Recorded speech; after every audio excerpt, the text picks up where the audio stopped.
Several large wildfires are continuing to burn throughout our state today. Fire crews are spread out across Colorado from Mesa County to Custer County. The fire's burning since Friday. The fires have been deadly, with 3 firefighters dying Saturday while fighting the largest fire in the state, the Snyder Fire. They've been ID'd as Emily Barker and Nick Hutcherson, who you're seeing right there. The 3rd firefighter identified was Sydney Watson. Thank you for joining us. I'm Sam Shocker, and we are tracking all the fires throughout the state. Here's the latest on the flames. As of this morning, the Snyder Fire is burning over 30,000 acres across Mesa County. The fire is burning across the Black Ridge Canyons wilderness area and is 0% contained. That is according to the Mesa County Sheriff's Office. The fire merged with other fires in the area, including the Jones Fire.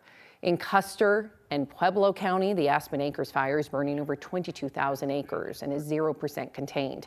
That fire was first reported yesterday morning and exploded in a number of hours. Pueblo County Sheriff's Office issued evacuation orders for the towns of Beulah and Rye.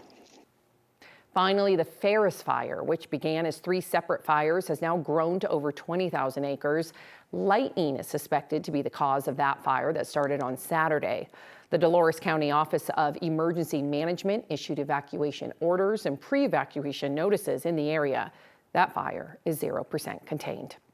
So with that all being said, we know, Chris Spears, that these conditions weather conditions can either hurt or help firefighters. What is the latest on our current forecast? Yeah, for the most part, it's not a good forecast, Sam, when it comes to the fire concern out there. We are warm, we are breezy to windy at times, and we are extremely, extremely dry. We are already into the mid-80s here across all of our major metro area reporting stations. 84 here in the backyard at 9 News. We are into the 90s now. Places like Lamar, 79 in Sterling, high country 60s and 70s, and we're starting to see some 80s pop out on the western slope. The wind map is lighting up. We're seeing more and more double-digit numbers show up as time goes on. 5, 10, 15 mile per hour sustained winds in the northwestern part of the state, but you get into the higher elevations and out onto the plains, and some places are sustained as high as 25, gusting 35 at the airport, near 40 in Leadville, and Alamosa did report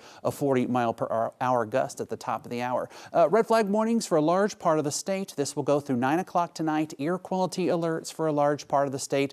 This goes through at least 4 o'clock this afternoon, but will likely be reissued as we go into the day tomorrow. And in the urban corridor, including Denver, it's not only smoke, but also ground level ozone. We have the slimmest chance for a few afternoon storms on the plains. I'll have the details in your forecast coming up.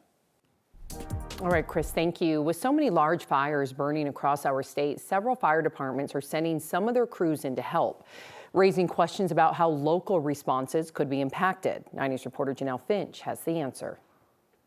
We know at least 15 firefighters from 3 Denver area fire departments are out battling fires that are outside of their district. Those departments say staffing and resources still allow them to help their fellow first responders without compromising local response. Mountain View Fire Rescue says a lot of pre-planning goes into sending crews across the state. The department says they anticipate some of the needs and set aside resources and equipment. Firefighters say they also have multiple people waiting to fill overtime shifts, so 911 response isn't impacted.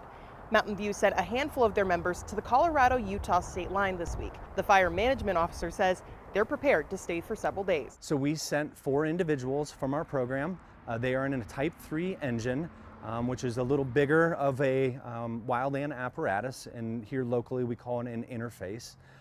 They should be there on the assignment for at least 14 days. And have the ability to extend if need be.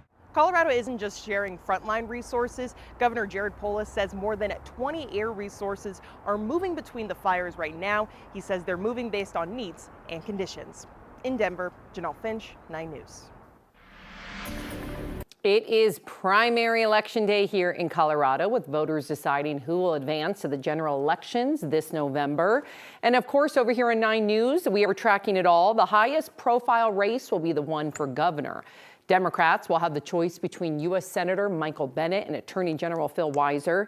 Meanwhile, the Republicans have their choice between State Representative Scott Bottoms, State Senator Barb Kirkmeyer, and Ministry Leader Victor Marks. Voters will also choose party nominees for Attorney General. We are also following several congressional primaries, including the Democratic race in the 1st and 8th District. Polls close at 7 p.m. And join us here on 9 News with up-to-the-minute election results. We'll track who's winning and what those victories mean for the state. Coverage and analysis begins at 6 tonight. We'll also have race results from 7 to 10 over on KTVD. More coverage on 9 News at 10 right here on KUSA and all night long anywhere you stream us online. The U.S. Supreme Court today has ruled to uphold birthright citizenship. The justices knocked down President Trump's executive order that sought to restrict it. The court's decision leaves in place the understanding that anyone born in the U.S. is a citizen, even if that child's parent is not. In the majority opinion, Chief Justice John Roberts wrote, "The framers of the 14th Amendment extended that promise to every free-born person in this land. We keep that promise today." 3 conservative justices, Clarence Thomas, Samuel Alito, and Neil Gorsuch, dissented from the decision.